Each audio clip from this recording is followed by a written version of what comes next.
She became an adorable 5-year-old child, but the baggage she carried was a bottle of poison for suicide. Welcome to the tragic life of a child spy, someone about to step into the tiger's den to deceive the most terrifying villain in the Empire. On a stormy, rain-lashed night, inside a cold study, the powerful Duke Paul summoned the little girl number 001 and looked down at the tiny child. He spoke in a praising tone. She was the most outstanding of this batch of trainees, and he bestowed upon her a name, Isa. Along with that name came a suicide mission. Infiltrate House Cross, the family that possessed the power of ice, by posing as their missing daughter. The old Duke smirked as he schemed. No one would suspect that a 5-year-old child was a spy. He did not forget to threaten her. If there was any risk of being discovered, Isa had to end her own life for the benefit of this family. Her mission was to act perfectly, to become such a precious child that Duke Cross would be willing to keep her within his sight. The door to the room closed. The little girl number 001, now Isa, broke out in a cold sweat. It had been 5 years since she had been raised like a hunting dog in the shadows. But the very moment she received the name Isa, a flood of memories crashed into her, making her realize a horrifying truth. She was about to die. It turned out she had transmigrated into a fantasy novel called Sword of Judgment. In this world, House Po, which used poison, and House Cross, which used ice, were two villainous forces locked in bitter opposition.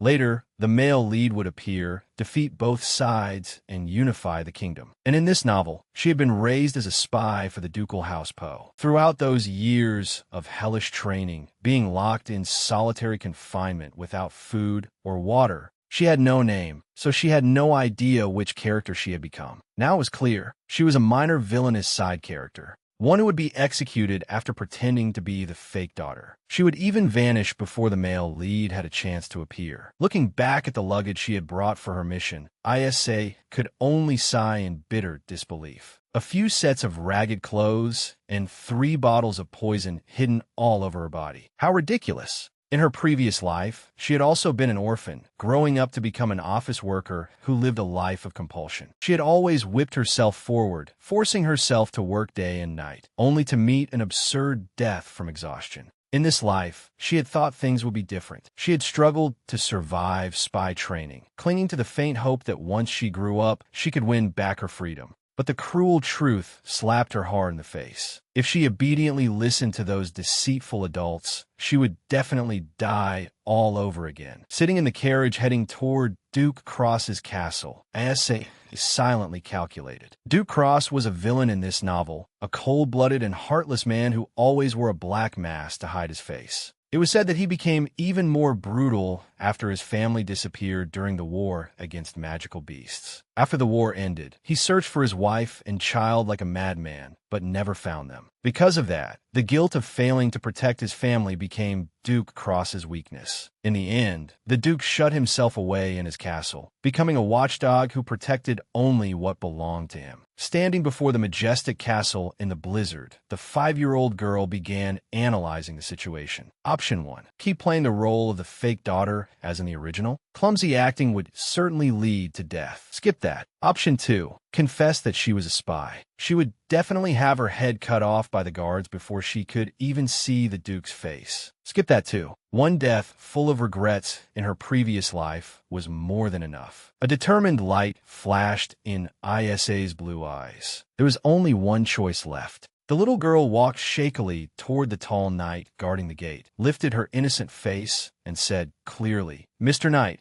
could you take me to see His Grace the Duke? Because I know where the missing young lady is." That was right. The survival plan of this 5-year-old child spy was to betray Duke Po and defect to Duke Cross. But life was not a dream. Naturally, how could the 2 guards believe a child's words? They coldly warned her that meeting the Duke was not easy, and that even a child would not be forgiven if she dared to lie. Knowing at once that this would not be simple, Isa immediately played her trump card. "I heard that direct descendants of House Cross, right after birth, must enter the ice cave and endure bone-piercing cold to pass a trial. Is that true? I heard it from Lady Cross herself." In her heart, she added, "Of course I know this, because I read the original." The 2 guards jolted in shock. That was a top-secret family secret. They immediately believed that this child must be closely connected to the missing young lady. As she was led inside, Isa quietly reviewed her survival plan. First, use the novel's plot to find the Duke's real daughter. Then use that information in exchange for protection.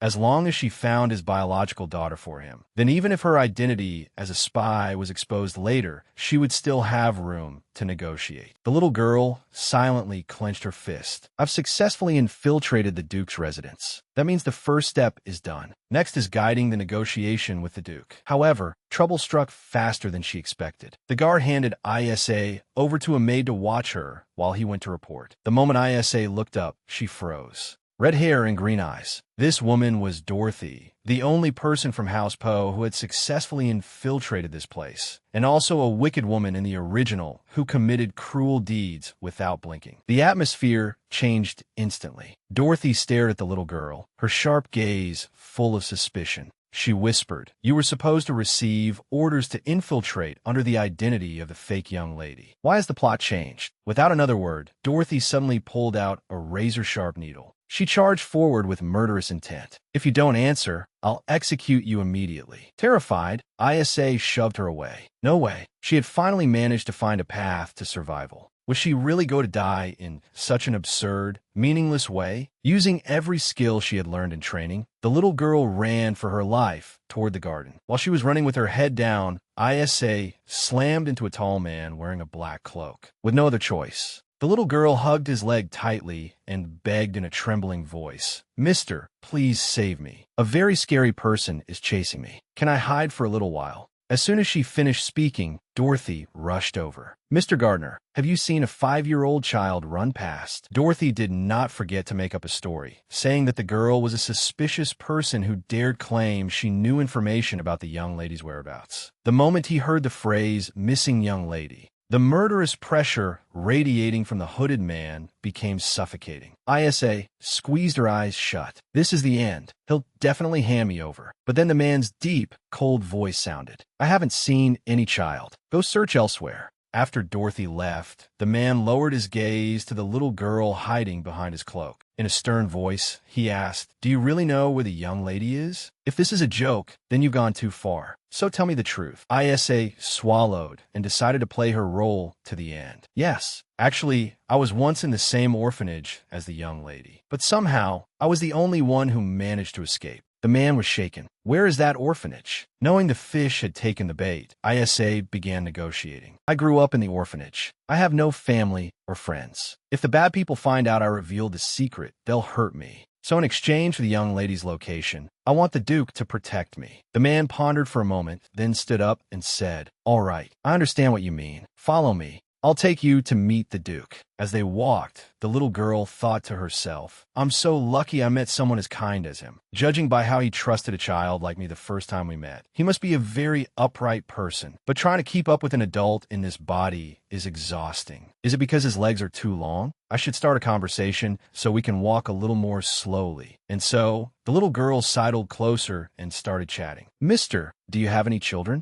She was about to continue speaking when he thought she was worried. So he patted her head and reassured her, "When you meet His Grace, don't be nervous. Just say exactly what you know. He will certainly grant you what you want." Standing before the massive door of the study, Isa took a deep breath to gather her courage. She recalled the plot. Duke Calip's Cross had not originally been an evil man. He had once been a hero who protected humanity. It was only after he lost his entire family in the war that he went mad. The little girl told herself, someone like that must still be capable of reason. Besides, the kind gardener from earlier had comforted her too. The door opened, and a silver-haired man wearing glasses appeared. Is innocently began, "I came to meet His Grace the Duke. Could you tell him that the person who knows the young lady's whereabouts has arrived?" However, the silver-haired man replied awkwardly, "I'm sorry, but His Grace is not here at the moment." Just then, a deep voice rang out, "Let the child in." The silver-haired man was startled and hurriedly turned his head, crying out, "Your Grace!" Needless to say, Isa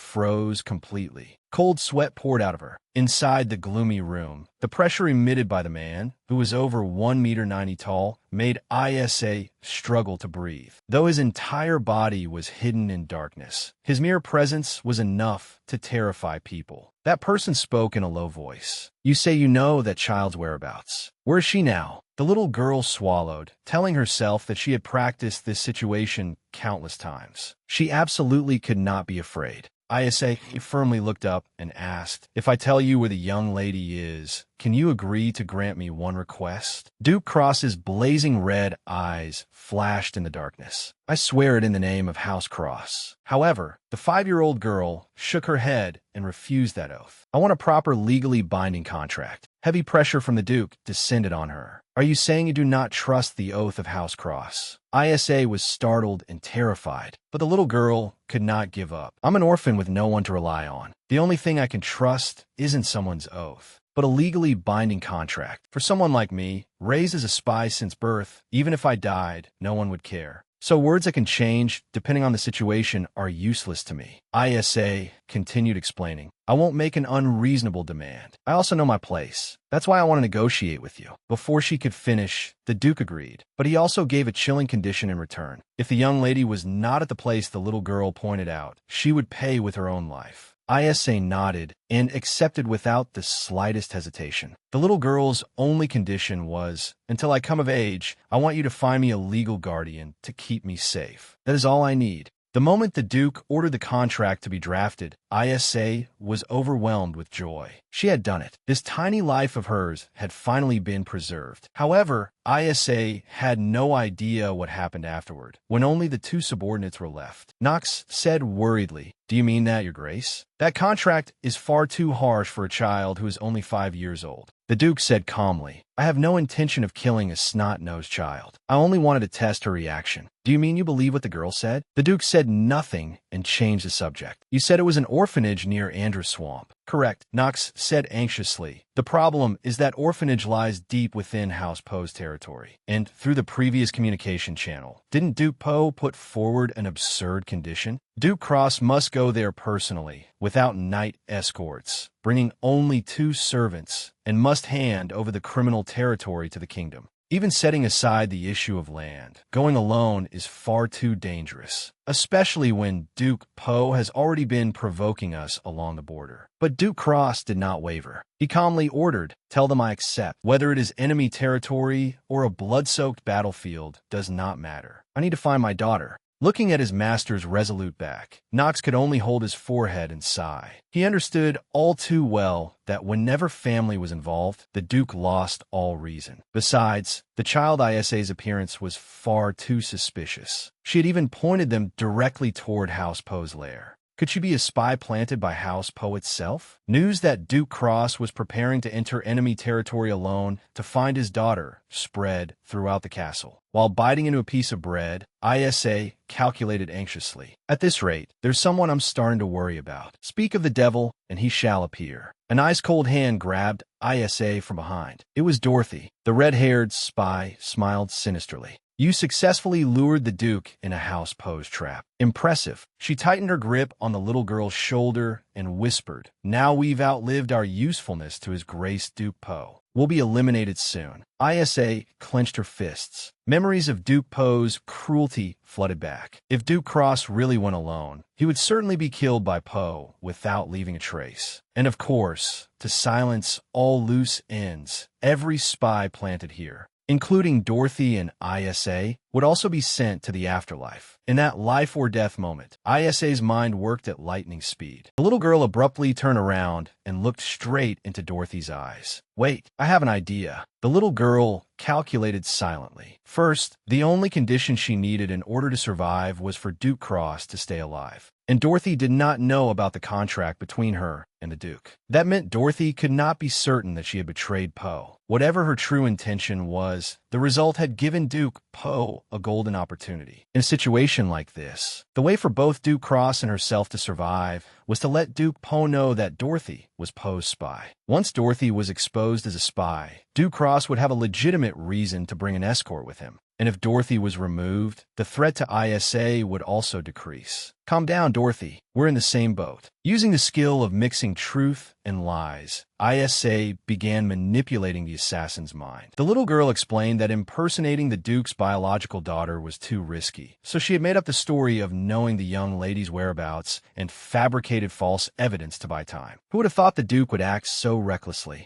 Dorothy grabbed ISA by the collar and roared in anger. But the 5-year-old girl did not flinch and clearly proposed a mad plan. Before His Grace sets foot in Poe territory, we'll assassinate Duke Cross ourselves. ISA assigned the roles clearly. The little girl would be responsible for luring the Duke into a private meeting. Dorothy would be responsible for dealing with the Duke. After that, they would flee far away. If the plan succeeded, both of them would survive. As long as Duke Poe was not the one suspected, he would not bother hunting them down just because they ran away. Seeing that Dorothy still did not quite trust her, the little girl threw out the bait. And if it fails, I'll be the only one who dies. Finding it reasonable, Dorothy agreed at once. But as a precaution, she forced ISA to sleep in the same room and not leave her side for even half a step. Dorothy's gaze suddenly sharpened. She warned through gritted teeth, "If you're planning to try anything, remember this. If I die, you die with me." Night fell. The moment Dorothy left the room for a short while, ISA immediately sprang up. The little girl quickly took Dorothy's clothes and rushed into the corridor. She remembered a secret rule. The spies of House Poe always wrote reports on their clothing using a special substance imbued with House Poe's power. That liquid would only appear when soaked in ice water. Just like what she was doing now. Letter by letter, the words slowly appeared. Dorothy. As long as she left this physical evidence here, someone would surely report upward, and Dorothy would be caught. The plan was perfect. Now she only had to sneak back to her room before Dorothy returned, and it would be done. ISA had just breathed a sigh of relief when a voice suddenly startled her. "Kid." Right behind her stood the enormous figure of Duke Cross, his blazing red eyes staring down at her. "What the hell are you doing?" Faced with that terrifying pressure, the 5-year-old girl trembled and made up an extremely childish excuse. "I was just drawing map at night." Duke Cross said nothing and merely held out his hand. But that made the little girl terrified, reminding her of Duke Poe's demonic hand back at the training camp. Yet contrary to every guess, the Duke held out a basket of sandwiches. Sitting on a stone bench in the night, the Duke asked coldly why she had been washing such a loose, oversized set of clothes. ISA continued lying, saying that she had accidentally angered an old lady and wanted to wash the clothes to make up for it. Hearing that, he seriously warned her not to do it again, because it would affect the family's dignity. Seeing the Duke calmly hand her a handkerchief to wipe her mouth, a childish longing suddenly welled up in ISA's heart. He believed her clumsy lie. He protected her.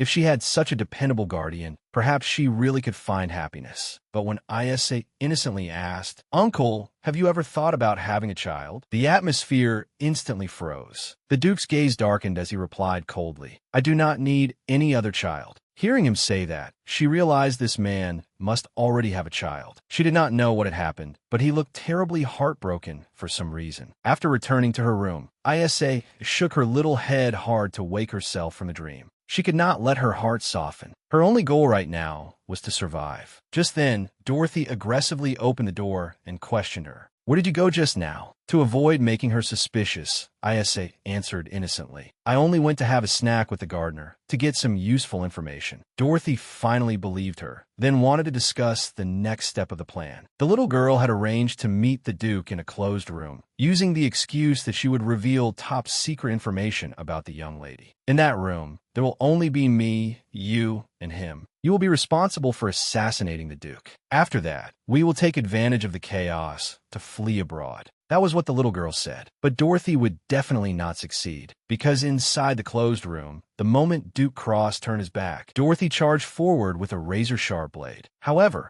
ISA rushed over and blocked Duke Cross. With a stab, ISA collapsed into a pool of blood. Dorothy was utterly horrified, her eyes bulging as she stared at the scene. Why did you?" Duke Cross immediately shouted for the guards. "Is anyone outside? There is an assassin." Meanwhile, ISA, held in his arms, frowned slightly. "Thanks to that hellish training, I managed to avoid the fatal blow. But it hurts like hell." In an instant, the knights rushed in and subdued Dorothy. The red-haired assassin glared at ISA with bitter resentment. You.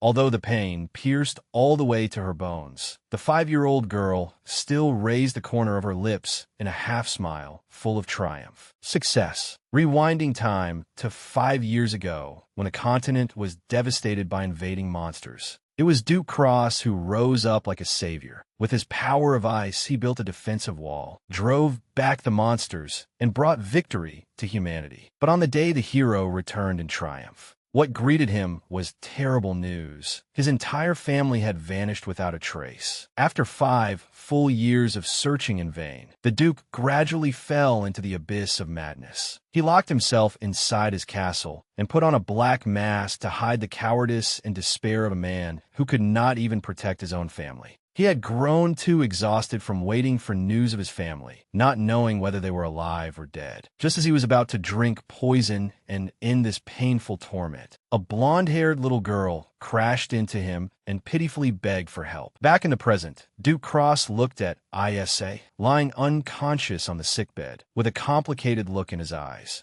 Who was he? He had confronted House Poe for generations. From their poisons, techniques, and medical skills to even their secret methods of communication, he knew them all like the back of his hand. The very moment he saw Isa busily dipping the garment into the basin of ice water, he already knew the girl's identity as a spy. But what bothered him was why a child would risk her life to such an extent. Based on their contract, the girl clearly wanted to survive more than anyone. Or is this Duke Poe's plan? When his hand was about to touch Isa's neck, the Duke suddenly paused. Or perhaps the child wanted to betray House Poe and seek protection from him. No matter what her true goal was, thanks to that act of blocking the attack, Duke Cross now had an excuse to capture the assassin Dorothy, as well as a legitimate reason to take an escort of knights straight into enemy territory. He decided to keep this child by his side and observe her further. At that moment, Isa slowly opened her eyes. "Why did you act so recklessly?" the Duke suddenly spoke, startling the little girl into sitting up. "If it had been off by even a little, your organs would have been destroyed, and you would have died." Hearing the Duke say that, the little girl knew her plan had succeeded perfectly.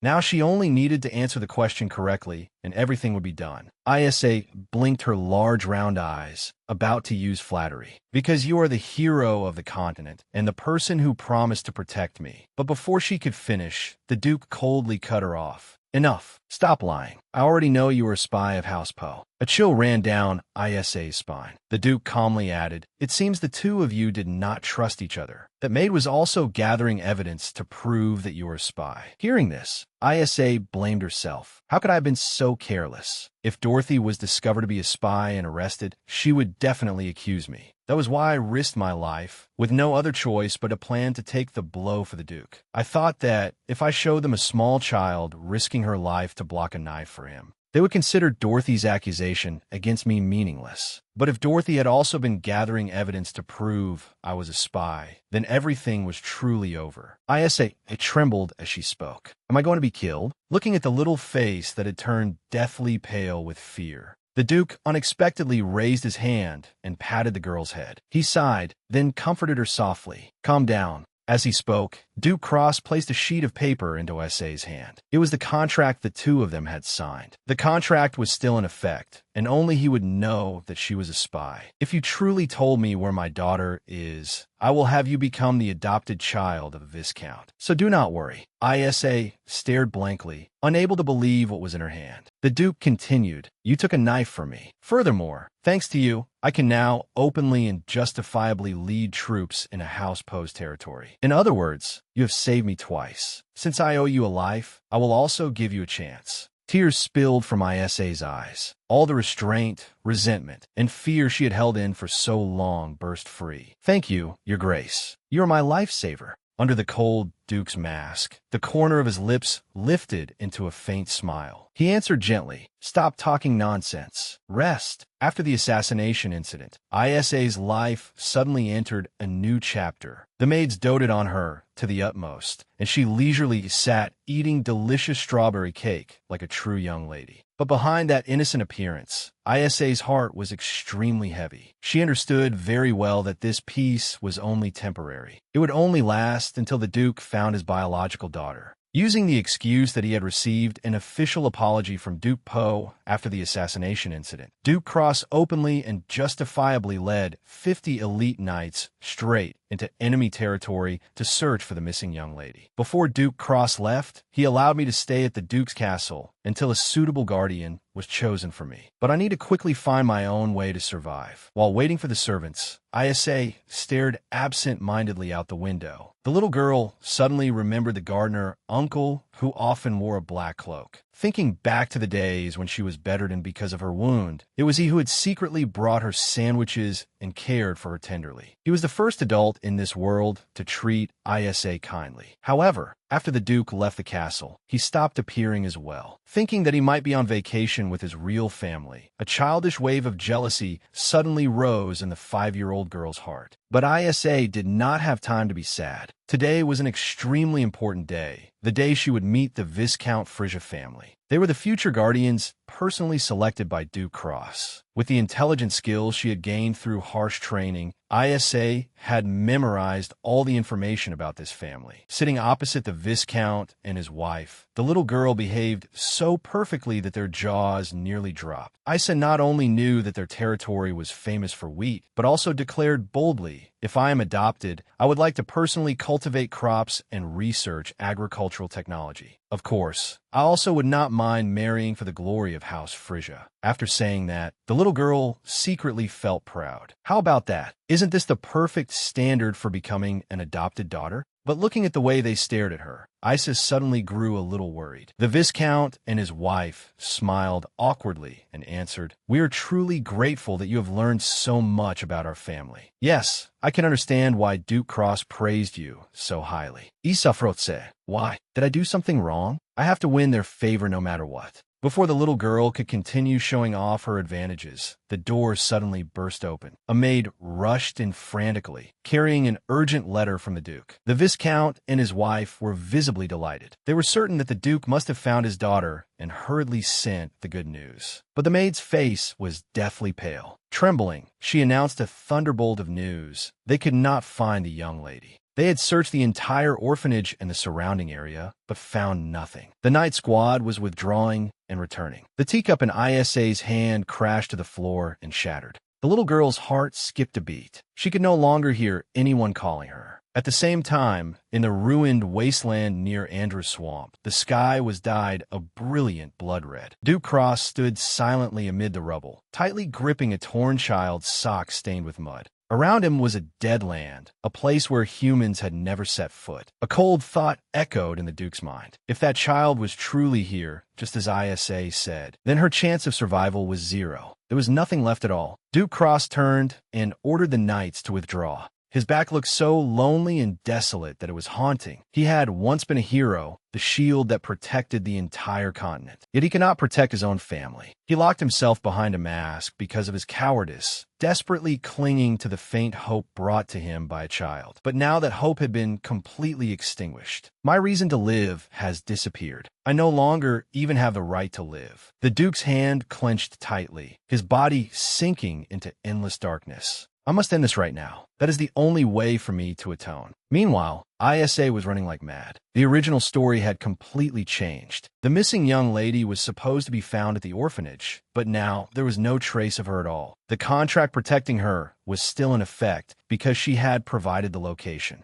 But if the young lady truly was not there, then the little girl would become useless. And in the eyes of House Cross, a useless spy had only one ending: elimination. Terrified, Isa hurriedly squeezed into the ventilation duct to escape. The cramped darkness enveloped her tiny body, dragging painful memories from her previous life back to the surface. Her parents had died early, and living off her relatives had been like hell. Then, when she moved out on her own, she was drowned in bills and rent. It had been a suffocating, breathless life. In this life, the little girl only wanted to live an ordinary life, unlike before. But even knowing the plot in advance, she still could not change the fate of a short-lived minor character. Isa shed tears in despair. I can't escape this terrible loop. Her small hand pulled out House Poe's bottle of poison. The little girl told herself that at least, while possessing this body, she could find peace without having to suffer any more pain. At the same time, Duke Cross returned to the castle exhausted after that stormy trip. Just then, a guard came to report on Isa's situation. That child has disappeared.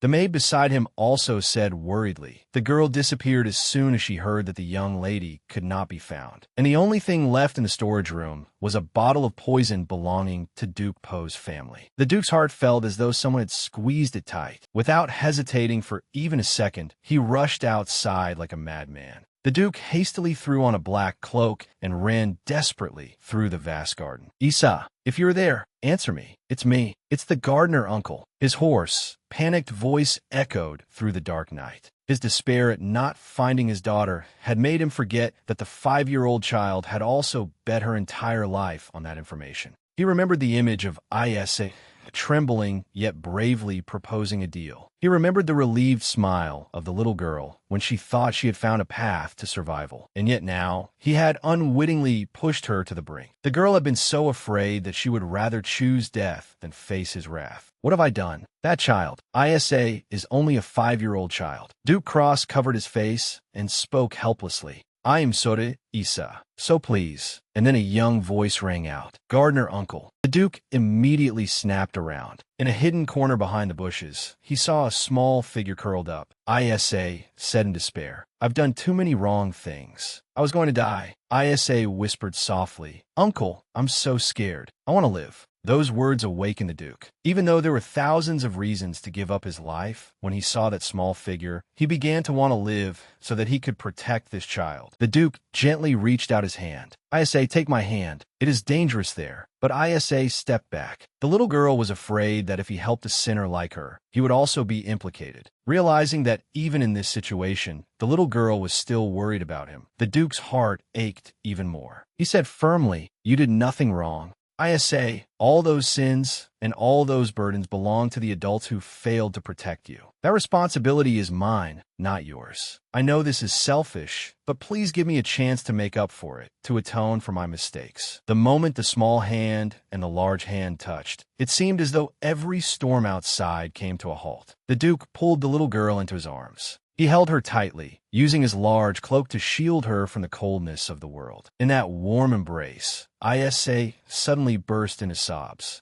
The Duke suddenly remembered what Isa had once said. You are the savior of my life. As he looked down at the pale blonde head leaning against his chest, the Duke smiled faintly again. No, Isa, you are wrong. The one who was truly saved in this moment was me. In her days, Isa sank into a beautiful dream. It was a dream where her parents from her previous life were still alive and singing her to sleep. It was so warm that she only wished she could stay there forever. But then it turned into a nightmare. Her cold mother asked her, Where's the young lady? Isa instantly woke up. What entered the little girl's eyes was the ceiling of a luxurious, magnificent bedroom. And sitting right beside the bed was a handsome man with no flaws from any angle. Isa blinked blankly, needing several seconds before she realized that the man gently feeding her soup was the kind gardener uncle. After finishing the meal, Isa asked seriously why she had not been thrown into prison yet. She knew very well that she had committed a grave crime and was also a spy. She should have been executed long ago. The man smiled gently, told the little girl to calm down, and presented a scroll sealed with red wax. Read it yourself and see what it is. Isa's pupils widened to their limit. It was an adoption application. The man looked straight into the little girl's eyes. His deep, warm voice rang out. Isa, become my daughter.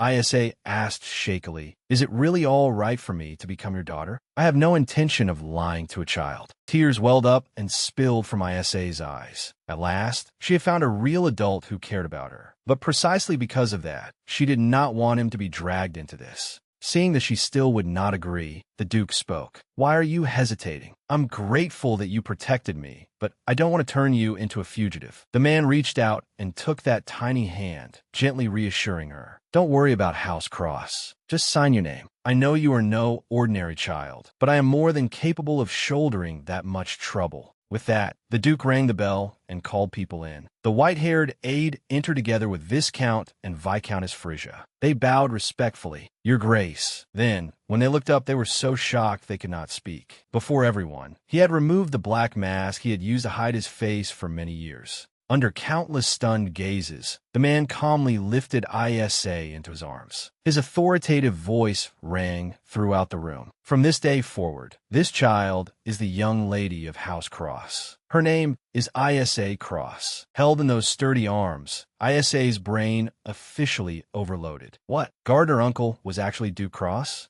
Sitting obediently in the Duke's steady embrace, Isa's mind began piecing everything together. That was right. How could an ordinary familiar gardener freely come and go to take care of someone suspected of being a spy without anyone daring to stop him? Looking at her adoptive father's flawlessly handsome face, Isa silently blamed herself for being too slow on the uptake. She had struggled so hard to escape the original plot, yet in the end, she still became the Duke's adopted daughter. If there was one thing different from the original story, it was Duke Cross standing before her. He was not the villain from the original work, but the person who would cherish her most in this world. While Isa was enjoying that peace, the entire Cross Castle was in an uproar. The maids chattered excitedly, all of them thrilled to see His Grace's peerless beauty beneath the mask for the first time in 3 years. Even so, they could not help wondering why he would adopt a lying child, someone who had dared deceive them about the whereabouts of the true young lady. Had longing for his daughter made the Duke lose his senses? The gossip stopped only when the head maid sternly snapped at them, demanding that everyone obey absolutely and treat Isa as a true mistress. Not long after, in the study, the atmosphere between the Duke and Knox was stretched taut. Knox could not remain calm. He questioned his master's insane decision. Adopting a spy from House Poe right when the Kingdom of Doctora was eyeing their borders was a suicidal move. Knox pressed him sharply. Are you allowing pity to cloud your reason? Why must it be that child? Facing such fierce opposition, the Duke's blazing red eyes lowered. Saving that child. Aside from that, I have no other choice left in my life. I have devoted my entire life to protecting this land. But now I have no family left. I am exhausted, Knox. To me, that child appeared like salvation.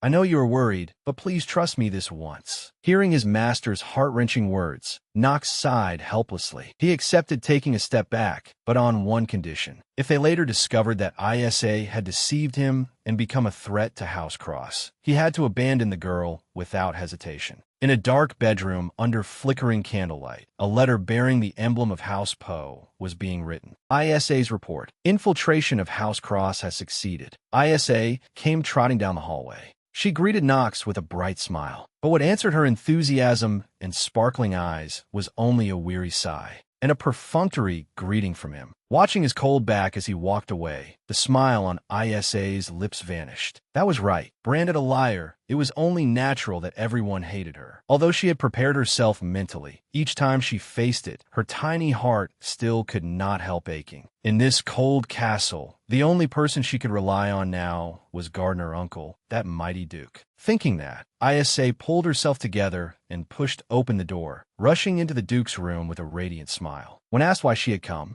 the little girl answered vaguely, I was just a little bored. And more importantly, I have a secret to show you. What Isa had brought was a mouse and a cookie engraved with letters. It was a secret letter sent by Duke Poe. The spies had trained mice to gnaw cookies into letters. Once the recipient finished reading it, they only needed to crush the cookie, and all evidence would vanish from the world. Duke Poe and his spies communicated with meticulous care. First, the spies wrote reports on their uniforms and sent the clothes to a base disguised as a tailor shop. Conversely, when the Duke's side sent secret letters in this manner, they used this sophisticated method that left no trace. House Poe's intelligence network could stretch everywhere, from the imperial palace and noble estates to even the freezing northern region. The message on the cookie confirmed that Isa's adoption mission had been completed and ordered the girl to prepare for the upcoming succession test. And Dorothy had been eliminated. The cruel truth was like a bucket of cold water slapped straight into Isa's face, dragging her out of her brief, warm illusions. Dorothy may not have been a good person, but for her to be erased from this world so silently, that now only Isa remembered her existence, was far too sorrowful. Seeing the cookie message, the Duke's expression darkened. This is a letter Duke Poe sent to you. Seeing that, Isa whispered anxiously to herself. Even though he already knew who I am, was I too obvious? Besides, they even mentioned the succession test. There is no way he would not feel sensitive about that. The fact that House Cross had to find an heir after losing all of his family was a wound in his heart that had never healed. Isapanikit. The little girl blamed herself for being too thoughtless and reopening his pain. But the moment she called out to him,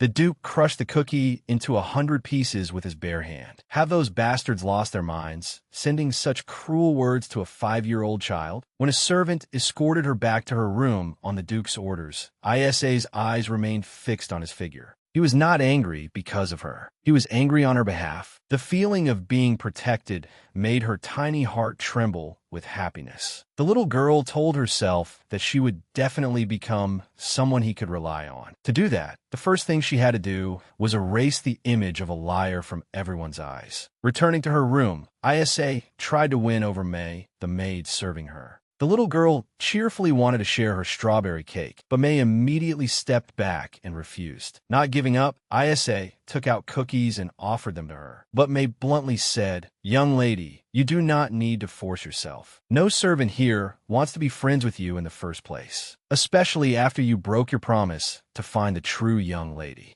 Those harsh words made Isa's eyes darken. Hurt showed plainly on her innocent face. But very quickly, the little girl forced out a bright smile and promised that they would eat together next time, leaving even the maid stunned. Meanwhile, in the Duke's study, the atmosphere was once again stretched taut. For the first time, the cold Duke raised his voice and expressed extreme disappointment in his right-hand man. It began with the maid who had failed to assassinate Isa. She had died in the dungeon before they could interrogate her about anything. The torturer sent to the dungeon had also committed suicide immediately afterward. Every clue had been cut off far too neatly. The Duke changed the subject. "You know the succession competition is about to be held, don't you? The forces in the shadows are beginning to move. You must tighten security more than ever. And your highest priority is to protect Isa at all costs. Because at the upcoming succession test, I intend to officially introduce Isa as a member of the family." In the dining room, the Duke suddenly announced, "I will officially introduce you at the upcoming heir selection ceremony." His words made the little girl, who had been eating, flinch slightly. Isatsmin Drakit. She knew the rules well. To become the heir of House Cross, one had to pass 3 tests. And possessing ice magic was an overwhelming advantage. After all, the highest duty of this family was to protect the people from monsters. Only direct bloodline descendants possessed this power. At present, with the Duke's family missing, no one was truly suitable. Isa wondered whether an adopted child like her, who had no magic, was qualified to participate. But the Duke gently dispelled her worries. He wanted to use this major event to officially acknowledge her as his daughter before the family vassals.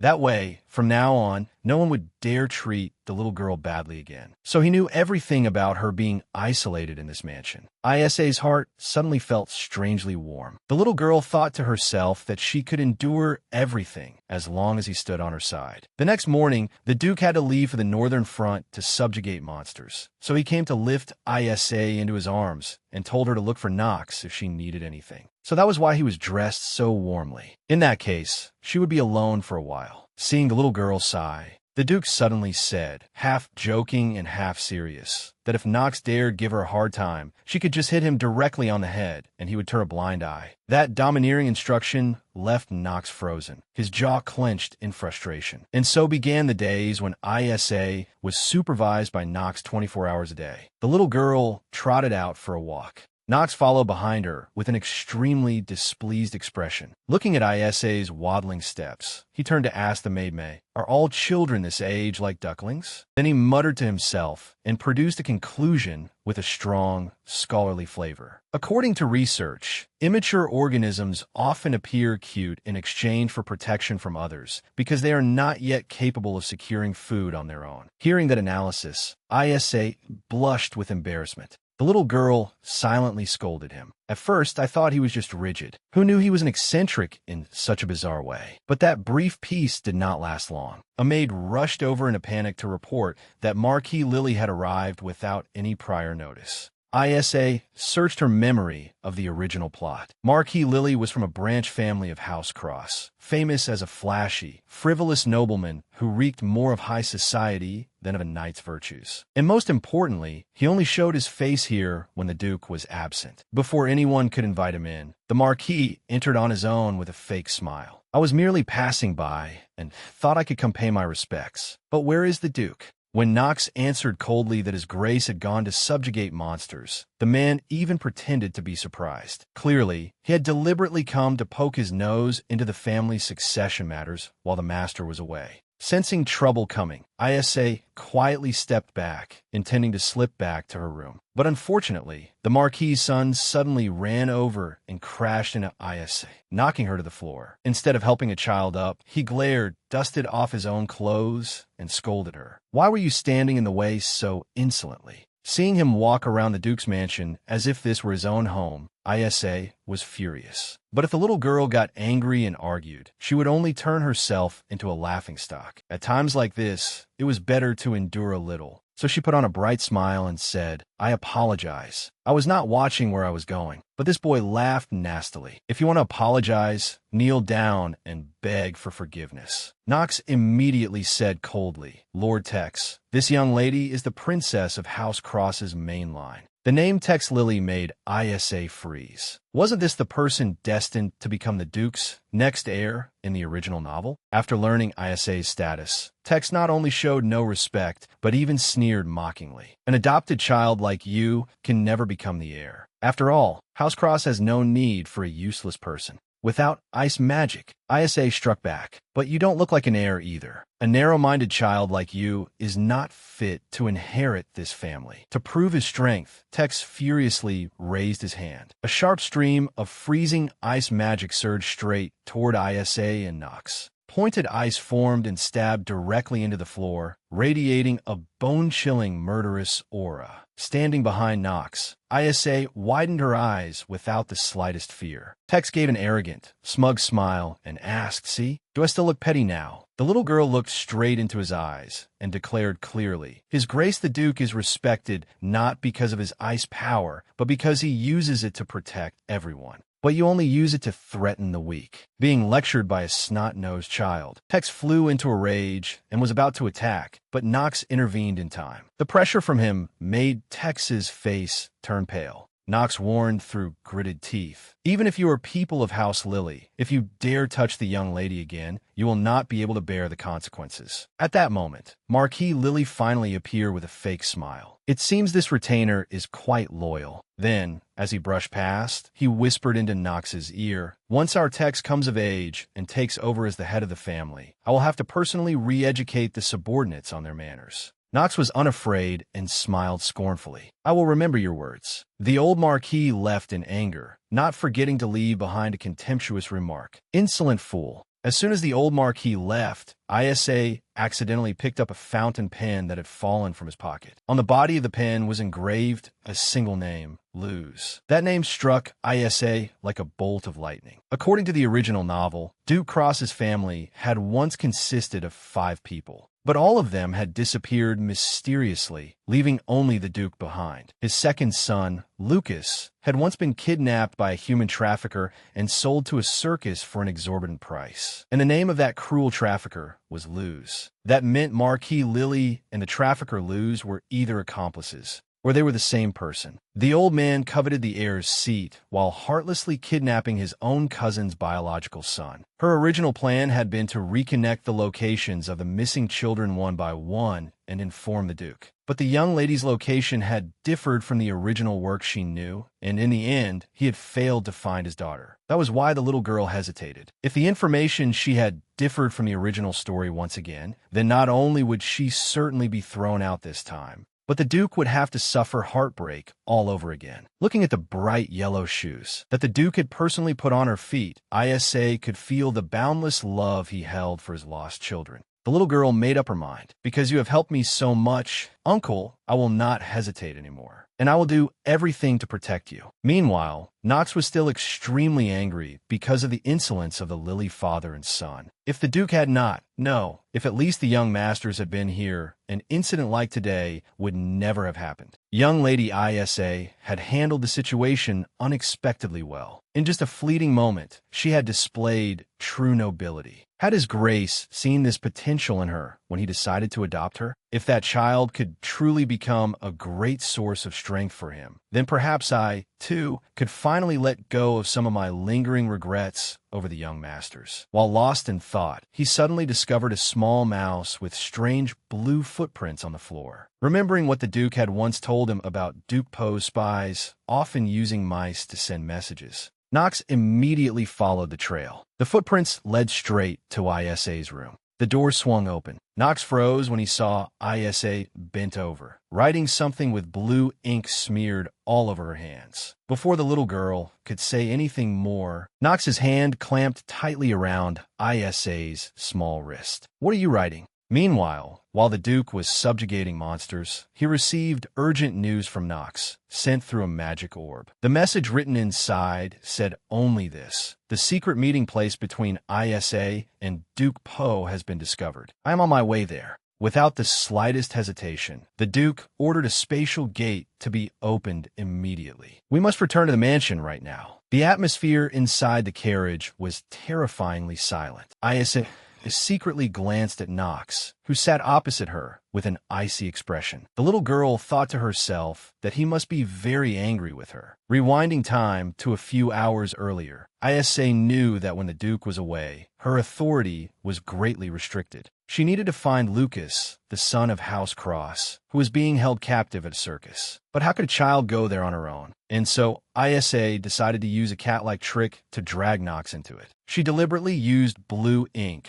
to write coded messages on her clothes, forging and imitating the method used by House Poe's serpent spies. Just as expected, Knox immediately fell for the trap. When he saw the blue ink stains and the message arranging a meeting at the circus staff warehouse, he immediately believed without question that Isa was a fake spy deliberately showing off her achievements. He growled, "Let's go, fake young lady. We're going to the circus together." Although she had achieved her goal, Isa could not help shuddering at Knox's killing intent. She told herself that she had taken advantage of his feelings. So if he glared at her now, she deserved it and had to endure it. They stopped at a Healy circus. From the outside, the place was bright and colorful, filled with lively performances. But Isa knew very well that it was only a facade for illegal activities, from monster trafficking to kidnapping and human trafficking. Amid the chaotic crowd, Isa seized the moment when Knox let his guard down and quickly slipped into the dark corners. Hearing Knox anxiously call her name from afar, the little girl could only apologize inwardly. Her top priority right now was finding Lucas. According to ISA's calculations, an S-rank commodity with special abilities like Lucas would definitely be imprisoned in a restricted area. And so ISA chose the riskiest method, turning herself into merchandise. She deliberately wandered into the guards area. When she faced two terrifying masked guards, ISA did not run away at all. She pretended to be on the verge of tears, talking about how wealthy her family was, how large their business was, and how expensive her clothes were. She said she needed their help finding her parents. They took the bait. ISA secretly rejoiced when she saw the greed in their eyes. They thought they had just picked up a profitable prize they could ransom, unaware that they were the ones being led by the nose. While being led away, ISA accidentally overheard their conversation about Duke Poe. The final pieces of the truth began to fall into place. The death of Duke Cross's daughter, Marquis Lily's fountain pen, and Lucas's kidnapping, all of it had the old man Poe's hand in it. He was the mastermind behind all these tragedies. Just as the little girl was thinking that she had to be more careful or this plan would fail, a sudden heavy blow to the back of her neck caused ISA to lose consciousness. In her daze, the little girl saw again the images of children trained by House Poe being taught about blind loyalty. They were taught to willingly offer up their lives for him. ISA bitterly realized that no matter how hard she tried, Poe's shadow still covered every corner. But just when she was at her most despairing, the Duke's warm figure appeared again, pulling the little girl back to reality. When she woke up in a dark basement, ISA found herself lying on the cold dirt floor. Beside her was a boy with his legs chained. Isa held her breath when she saw his jet black hair and deep blue eyes. He was a perfect miniature version of Duke Cross in his childhood. That was right. It was him. This was Lucas. The boy had been imprisoned here for 5 long years, a period that matched exactly with the disappearance of House Cross's second son. The little girl immediately stood up and said, "I'll unlock it for you. After that, we'll escape together." Isa hurriedly pulled out her hairpin and tried to unlock Lucas's chains. The boy frantically explained, "These aren't ordinary chains. They were specially made to suppress supernatural abilities like mine." Isa's heart tightened because she knew this was something House Poe had specially created to control House Cross.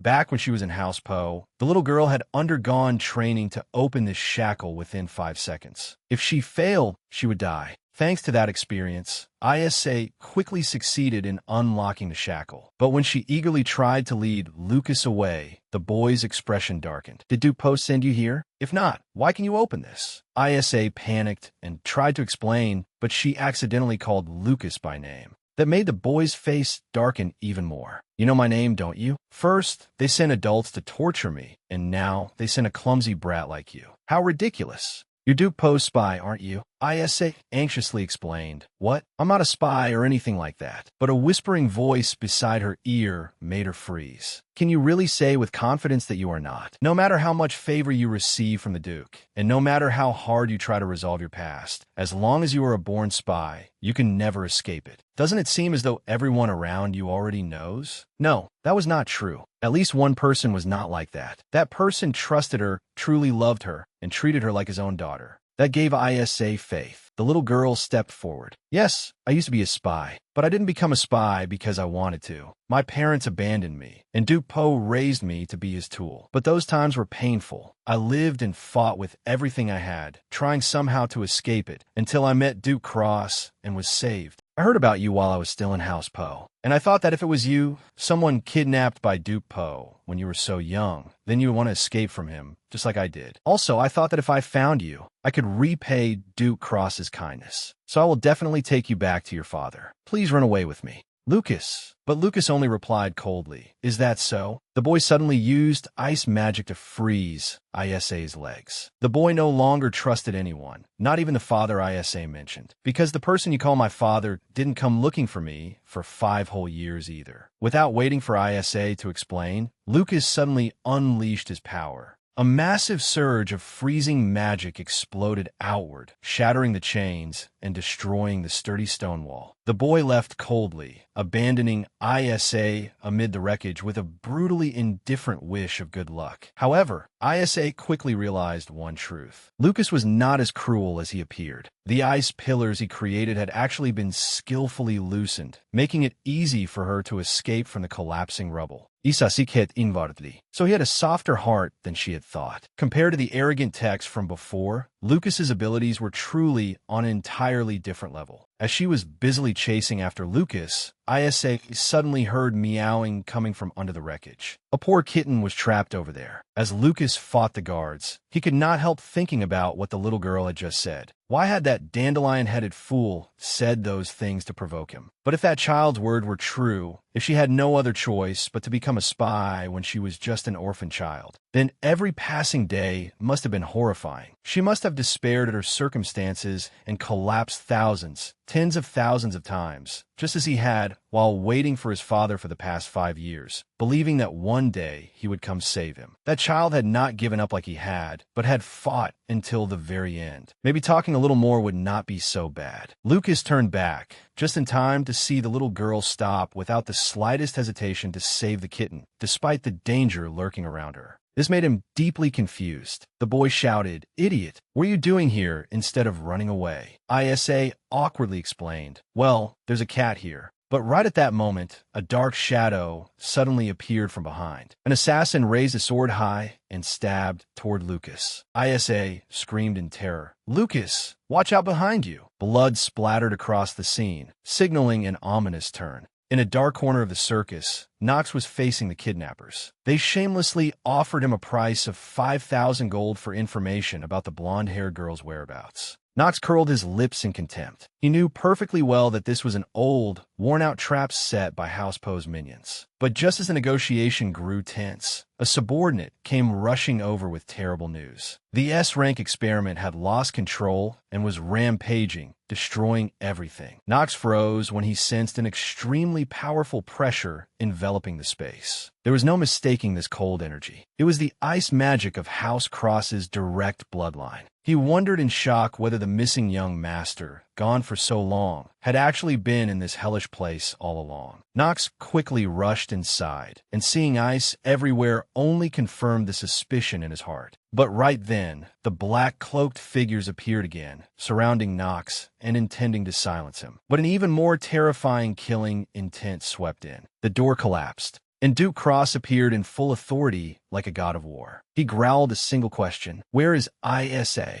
Knox stammered in reply. "I believe the little girl is somewhere on the other side, Your Grace. As we discussed, if ISA is a spy." Before he could finish speaking, the Duke, radiating murderous intent, growled, "I will be the one to judge." Following the trail of destruction, the Duke rushed into the dark basement. The sight before him made his heart clench. ISA was lying unconscious on the floor, her breathing faint. Beside her was a boy sitting in silence. What was happening, ISA? A child who should have finished playing by now, or should have been getting ready for bed after a long, enjoyable day. Why was she lying there like that? The Duke trembled as he reached out his hand, wanting to approach. But Lucas used magic to stop him. "Stay right there. This ice magic. You're Duke Cross, aren't you? For the past 5 years, not a single day passed when I didn't wait for you to come save me. But you were so busy hunting monsters that you couldn't even be bothered to care about your own flesh and blood." The pain of being abandoned for so long exploded, leaving Lucas with no need for any explanation or compensation. The boy lifted his tear-streaked face and begged in despair, "But please save this girl. At least you should be able to do that much. I'm begging you." Meanwhile, at the Cross Mansion, the atmosphere was strangely peaceful. The maid May was standing pensively beneath the sunset. She recalled the days when she had cared for the young masters from the moment they were born, and the unbearable pain when the Duke's entire family disappeared overnight. May had once hated ISA, thinking the little girl was a fraud who had stolen the place that should have belonged to those pitiful children. But now, looking at the empty table, May suddenly felt her heart sink. She wondered whether ISA was also only a 5-year-old child, and whether she had been too harsh on her. May decided to prepare strawberries, ISA's favorite dessert, as a silent apology. But at that very moment, a maid rushed in and announced, "His Grace has returned with young Master Lucas." "But young Lady ISA, she's gravely injured." Inside, the Duke and Knox stood frozen before the sickbed. The doctor trembled, lowered his head, and delivered the cruelest announcement. "I am sorry, but the young lady has breathed her last." ISA lay there, her small face deathly pale, her eyes tightly closed as though she had fallen into a long sleep from which she would never wake. The room, once luxurious, was now wrapped in a gloomy, suffocating atmosphere. Lucas could not believe his own hands, because only a few minutes earlier, ISA had clearly still been smiling and talking to him. The doctor choked as he explained. Perhaps the young lady was fully aware of her critical condition, but still forced herself to act strong, smiling and saying she was fine, simply because she did not want the young master to worry. Lucas sobbed, "You liar, ISA. This isn't true. Open your eyes quickly." During the 5 years his family had been scattered, the Duke had imagined thousands of scenarios for the day they would reunite. He had thought about how much pain he would feel and how he would make it up to them. But he had never expected this sight. He had regained his son, only to lose ISA. He stood there like a man struck by lightning, a hero of the Empire who could not even protect the child he loved. The Duke took step after step forward, pressure radiating from him. "Even when I was given another chance to be a father, am I truly unable to save anything?" The Duke ordered coldly, "Everyone, leave at once." Then he used magic to freeze the entire room. Several days passed. The Cross Mansion sank into a terrifying silence, even colder than it had been 5 years ago. Now it was also surrounded by guilt. Knox recalled how he had once suspected ISA, even driven her away because he thought she was a spy. It was everyone's cold treatment that had pushed that 5-year-old girl onto a reckless path to prove herself. Knox secretly wished that if only he had trusted the little girl just a little more back then, perhaps everything would have been different. The Duke was nearly going mad. He did not sleep. He even suffered nosebleeds from exhaustion, yet still searched for a way to save Isa at any cost. But despair continued to drown the Duke every second. I am truly pathetic. Meanwhile, Lucas brought dandelions to her sickbed every day. The boy whispered, "Everyone says you're dead, but I don't believe it. Duke Cross and I, all of us, are searching everywhere and doing everything we can to heal you. So please wait just a little longer. There are still so many things I want to know about you." The boy sadly wiped away his tears with his hand and promised, "I'll come again tomorrow. When I come, please wake up and talk to me. Good night." I never expected that when night fell, a white cat with strange purple eyes would appear on the balcony. That cat suddenly transformed into a human form.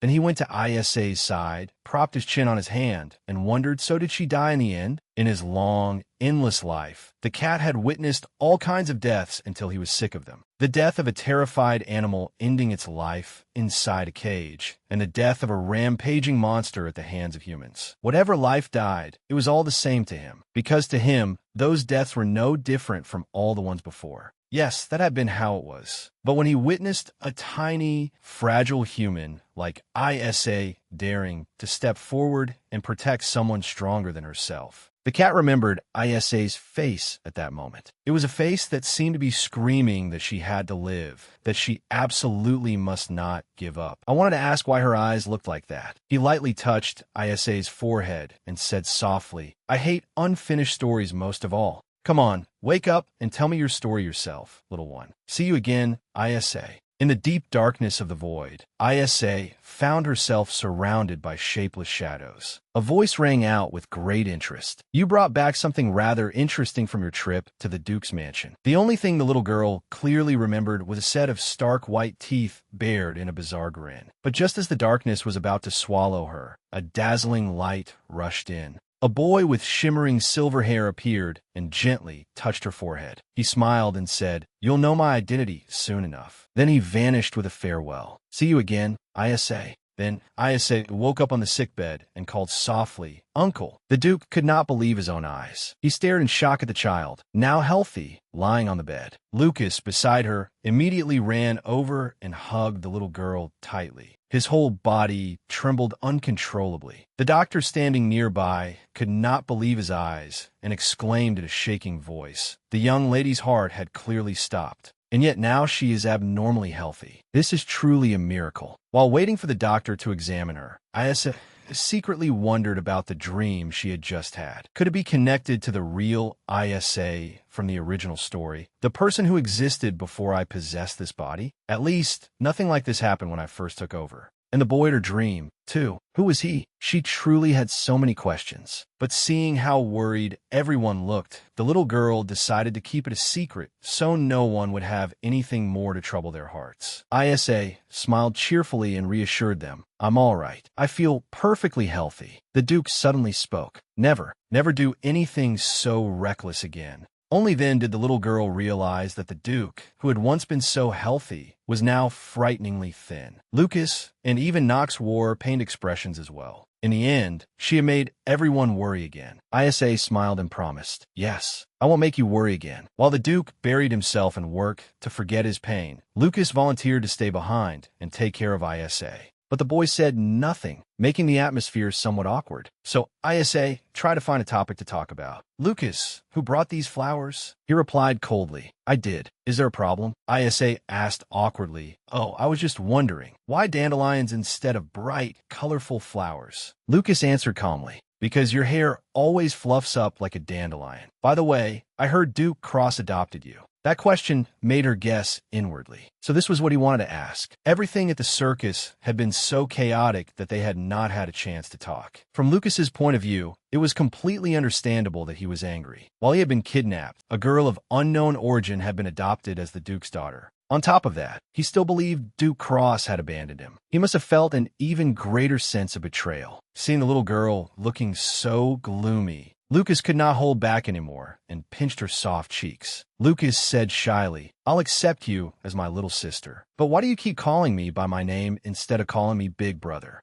Of course I was angry when I heard you had been adopted as my little sister, because it made me think Duke Cross had completely abandoned me. But I don't want to destroy the happiness you worked so hard to find, because you saved my life. So I'll accept you as my family. Do you not want to be family with me? Isa stammered, not knowing how to explain. Although she was in the body of a child, inside she was an adult. The little girl felt a little embarrassed about calling little Lucas big brother. Because she was too shy, Isa changed the subject and asked him to read a book to her. Lucas was bashfully about to say something when a servant suddenly came to call him outside. Just as he turned to leave, an embarrassed voice rang out, "Big brother Lucas." That call instantly turned the cold young master as red as a ripe tomato. He hurriedly fled the room to hide his shyness. However, the moment he stepped out the door, the smile on Lucas's lips vanished. He faced his father. A cold air enveloped the hallway as their eyes met. Lucas gave a cold snort, then brushed past his father like a stranger. The Duke turned back sadly, his entire figure sinking into deep darkness. Isa, inside the room, witnessed it all. She realized that between the Duke and Lucas, the rift between them still seemed very deep. They would need time to clear up their misunderstanding. A knock on the door pulled the little girl back to reality. The Duke spoke, asking, "How is your body feeling?"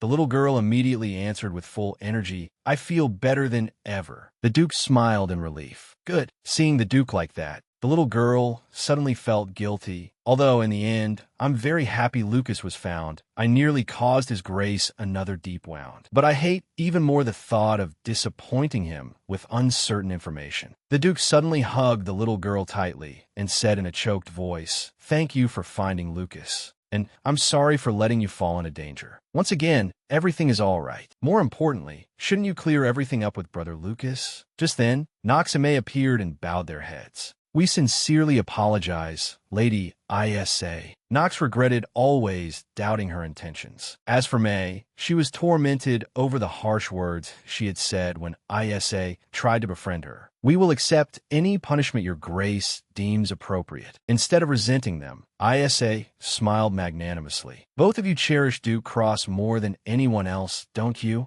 Saying harsh words to someone surely couldn't have been easy. But you only paid attention to that because you were worried about the Duke. I'm even glad the Duke has people like you by his side. It is true that I was a little hurt, but thank you both for apologizing." However, the Duke refused to let it pass. "No one apart from you is the young lady. I will question you two about this later." Leave. Right after the two left, the Duke fell into self-reproach again. "I knew Isa would not be welcomed, and I still stood by and watched. Once Isa became the young lady of this house, I hoped she would win the recognition of the people of House Cross through her own ability. Superficial respect born only from my power is meaningless. That child was once so lively that I believed she would overcome it. I believed the people of House Cross would also someday acknowledge Isa. Why was I so foolish?" The Duke turned to advise Isa. "When something like this happens, be a child and come tell me. You don't need to try to endure everything alone. Isa, you are my daughter." The little girl felt warmth in her heart. "Yes, from now on I will." The selflessness of a 5-year-old child made the adults ashamed. Knox quietly asked May, "What does the young lady like most?" That small question marked the beginning of a new relationship, one in which Isa was truly loved as a member of the family. Meanwhile, at Marquis Lily's mansion, Tex was struggling to train in ice magic. But the cruel old Marquis was not worried about his son at all. He only cared about the heir's seat. He covered Tex's mouth and threatened that he was not allowed to fail in the upcoming selection. As it turned out, Tex's ability was completely fabricated. He had to rely on a special drug that could create ice magic for a short period of time. But that drug was gradually running out. There was only enough left for 1 week. In order to seize House Cross, the old Marquis decided he would go meet that man, the one behind those bizarre pills. Isa was now not only a thorn in his eye, but also a target that had to be eliminated at all costs. After her period of recuperation ended, Isa's life at the House Cross mansion changed completely. Knox and May were no longer as cold as before and had opened their hearts, caring for the little girl in every small way. Even Lucas gradually adapted a life there. However, there was one crack that still could not be mended: the relationship between the Duke and his son. At dinner, the atmosphere suddenly became tense when the Duke announced that both Isa and Lucas would participate in the heir selection test tomorrow. Isa was extremely surprised because he had once said he would only introduce the little girl. The Duke explained in a low voice, "Marquis Lily is eyeing this position. Since his son suddenly awakened in ability, I want Lucas to participate to protect the family. Not only that, this is also an opportunity to formally present your return to the family." But the Duke did not know that this proposal had touched the boy's deepest pain.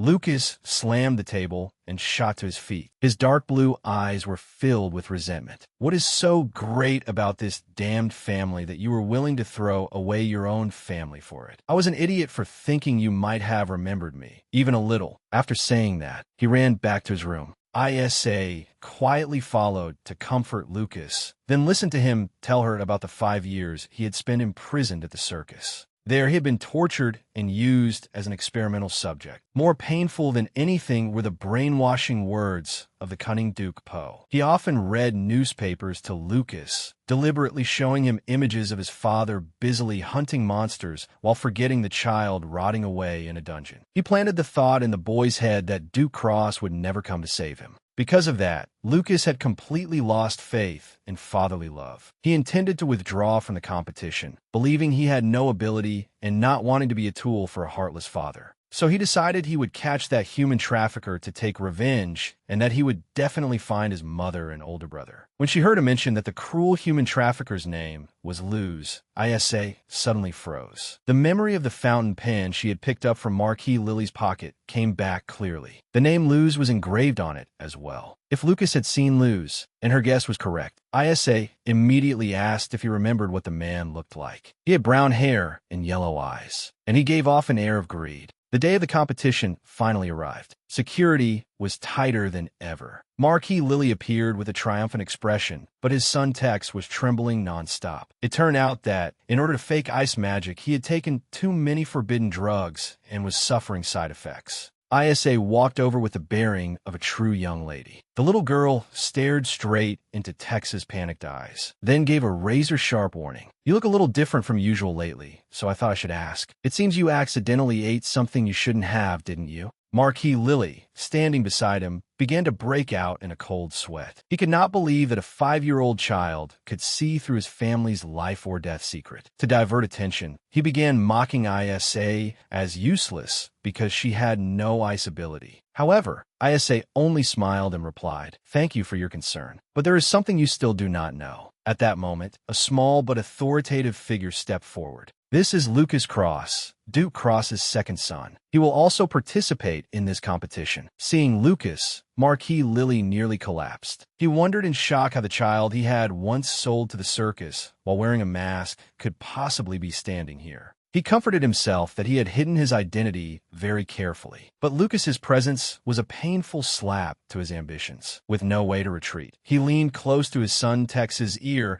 and gave a cruel order through clenched teeth. "Listen carefully, Texas. The survival of our family depends on you. If you get the chance during the competition, kill Lucas." The test officially began with the challenge of subduing a huge, shaggy monster. Lucas immediately displayed the caliber of direct bloodline talent by unleashing skillful ice techniques, causing the crowd to praise him endlessly. But the decisive moment, Lucas suddenly froze. Terrifying memories of being tortured as an experimental subject in the circus flooded back. They made the boy tremble and lose focus. Seeing Lucas in danger, Isa quickly used a fishing line to trap the monster's leg. The little girl intended to help Lucas score points, but the despicable Tex interfered. He used magic to freeze Isa's shoes, causing the little girl to fall and become unable to move. Tex shouted smugly, "Stand aside and watch, you little brat," taking advantage of the moment when Lucas was panicking and Isa was pinned in place. Tex rushed forward and launched an extremely powerful magical attack. However, because he had taken too many drugs, his ability erupted wildly. He could not control it, causing the monster to be frozen to the point that it shattered. Although victory in the first round went to the genius of House Lily amid the cheers of those who did not know the truth, Isa was not discouraged at all. The little girl looked toward Lucas with eyes full of worry and silently promised she would get revenge in the next round. This battle had only just begun. What will ISA do to help Lucas overcome his psychological trauma? And how will the secret of Tex's pills be exposed? Don't forget to like, subscribe to the channel, and turn on notifications to watch the next explosive developments.